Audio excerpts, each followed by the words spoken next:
Ooh, that looks tasty. Welcome folks to The Hungry Gamers, back with another mini preview, and today we're talking about Dungeons of Doria. And this is a game that's coming to crowdfunding soon. I don't know exactly when. And if you are curious on how the full gameplay works, you can actually check out my playthrough that I did for the designer. You can check that out as well. Down in the description there's a link to that. And what this is a story-driven dungeon crawler.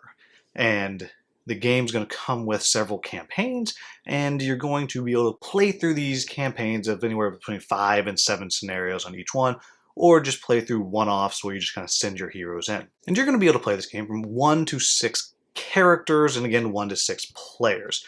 And I found it worked best at 2 to 3 characters, so you can get a little bit of synergy going, but really, you can play it any number of characters that you would like. And each of the campaigns is a series of loosely connected scenarios. It's loosely connected because each one does have story. And there is story to the scenarios, but after you play one, you can kind of pick which of the other 5 that you would like to play next. You can kind of bounce around to whatever you want. And each of the different characters that you have, and there's a bunch of different characters that you can play, they are going to start with a base set of stats and base loot. And as you go through the game, you're going to be looting things, and then as you take that loot, you're going to see, can this character use it? If the character can't use it, you can either give it to somebody else, you can hold on to it and sell it later to the magical shop that kind of like follows you around. You can always buy stuff from the shop. Or you can just wait until you've leveled up, and then when you level up, all you're doing is boosting your stats. So you might look at it and think, well, so you might look at your stats and say, well, I'm only 1 agility away from being able to use this whip, so I'm just going to hold on to this. Because every time you kill a monster, you get a little bit of XP. If you're doing the campaign, every time you get 3 XP per character, because it all adds up together. So if there's 2 characters, when you get 6, then everyone's going to be able to upgrade a stat by 1. And you get to do it a little bit faster if you're playing in just a one-off game. And you up your stats, and you move on. At the end of each game, you're going to be able to carry over some of the equipment that you found. It even tells you, in at least some of the stories as well, you have to spend all of your coin on this, whatever it is. So it carries through and tells you why you can't keep everything. But you will keep your base stats that you've upgraded. Really, that's kind of the core. The gameplay, it centers around the action point system, and you use action points to do everything. 1 action point moves you 1 square. 5 action points lets you jump. If we have a big heavy hammer, it might be 15 action points to swing the dumb thing. Or whatever it may be. But at the beginning of each turn, you're going to be rolling 2d10 and adding some of your stats to it, and that tells you how many action points you have. But here's the thing. Zeros, or 10s, explode. So you can roll a bunch of zeros and then suddenly have 40 action points for a turn. This action point system also doubles as the initiative system. So whoever has the most action points, they get to move around, they get to take actions, and they subtract their stats, or their action points and they subtract their action points as they go down this list. And that gives you pretty much total freedom to do whatever you want. You want to move all the way across the board and discover a new location? Sure. You want to run around the perimeter of a room, then discover a new location after you've picked up some loot? Sure, you can do that. You can do whatever you want. Then eventually, as you go through, the bad guys, they're listed right there on the board, how many action points they have. When you get to them, then they will act. They're going to move. They're going to attack you. That's pretty much it. Now, along with that, I'll say, when bad guys come out when you flip out new tiles. And I will say it does have a mechanic in the game for discovering huge rooms or something. You flip over 1 tile and you actually flip out 4, and there's bad guys on all of them. You're very overwhelmed.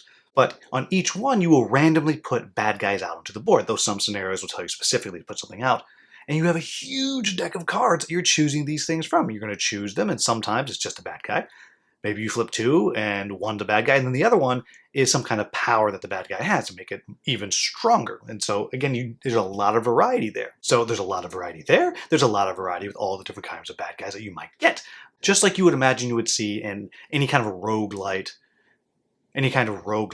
dungeon crawl video game type thing. You don't always know what you're going to see. You have an idea, but you can see anything. It's going to be a different dungeon every time you go. Even if you go back and play the same scenario, you're going to have a different dungeon. Some of the rooms are going to be the same, but it's going to be built a little bit different. And so for the most part, you're moving around the dungeon, you're fighting monsters, and they're going to be attacking you. And I will say that when the monsters are attacking you, they have their own attack stat, and you'll roll your defense stat. And it's always going to be D10 based, and both the bad guys and you can explode, and if ever their value or your value is 10 greater than the opposed roll, you're going to get to do a critical hit, which means 1 more damage. So if you are 20 higher, which is possible, you're going to do 2 more damage. And in one case, when I was playing a one-off, I actually got 40 higher because I kept rolling zeros, which was very, very satisfying for me, not satisfying for them, also less satisfying for me when it happened to me later on. And then every time you kill something, you're going to draw loot. Usually it is treasure that is good for you, and maybe you can use it. Maybe you're just going to use it to turn into money to buy something, or sometimes it's a trap. Yep, sometimes you're sitting there digging in the goblin corpse and oops, there's an acid pit that just opened up under you because you pushed the wrong button. Should have looked harder. So there's a little bit of danger in that loot deck. And did I mention the loot deck? The loot deck literally is like 700 cards. There's so many cards and there's so much loot in here, you're just never going to get the same thing more than once. But anyhow, you're going to play through you'll play through your one-off, you'll play through the scenario, then you move on to the next one. Whatever it is, the core here is that you're building the characters how you want. And I mentioned at the very beginning that there is a base set of stats for each of the characters. If you don't like that, you can literally just wipe it clean. It has rules to build the character however you want with whatever stats you want to give them. With that said, what do I like about this game? I really do like that there is a lot of dungeon in a relatively small box. Now you can't feel the size of the box, and I didn't pick up the whole box, but it's a heavy box. It is packed with stuff in there. Lots of books, lots of cards, whatever, lots of stuff in there.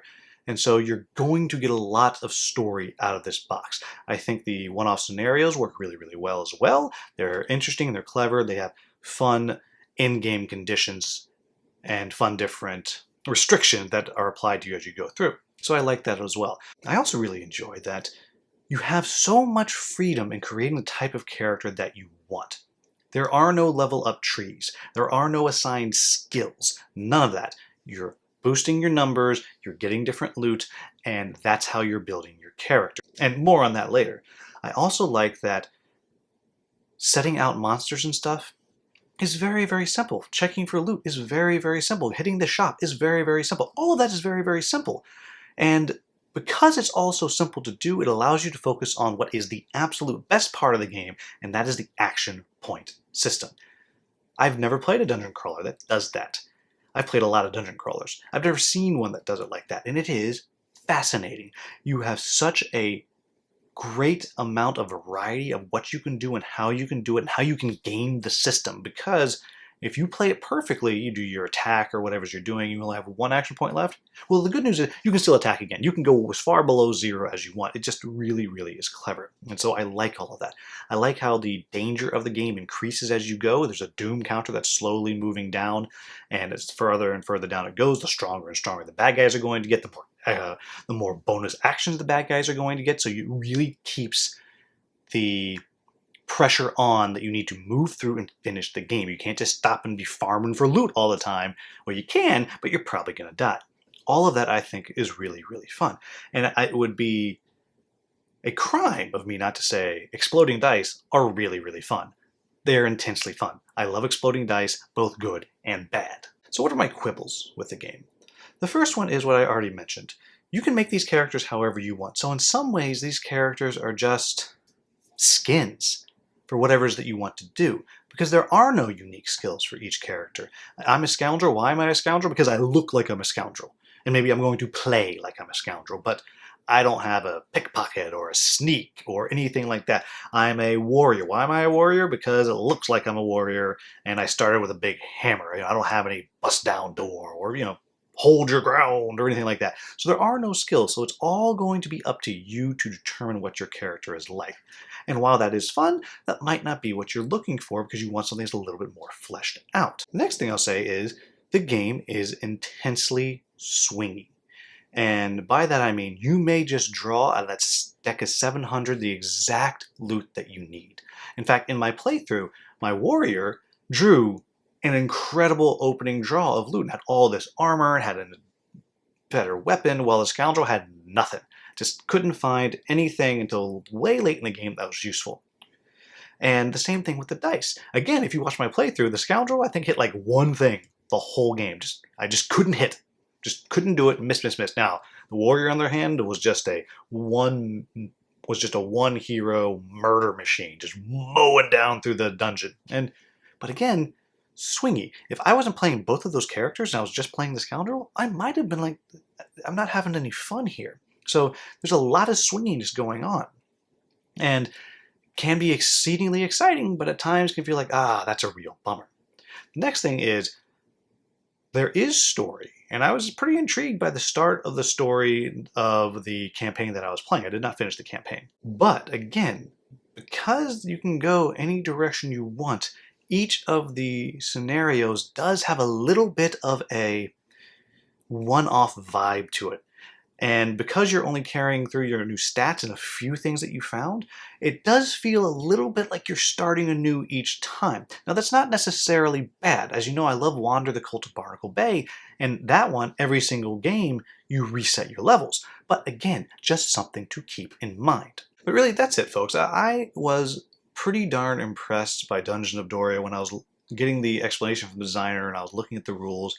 I was starting to wonder, wow, this might just be trying to do too much. This might just be too crunchy. I don't know. But that action point system just is so much fun.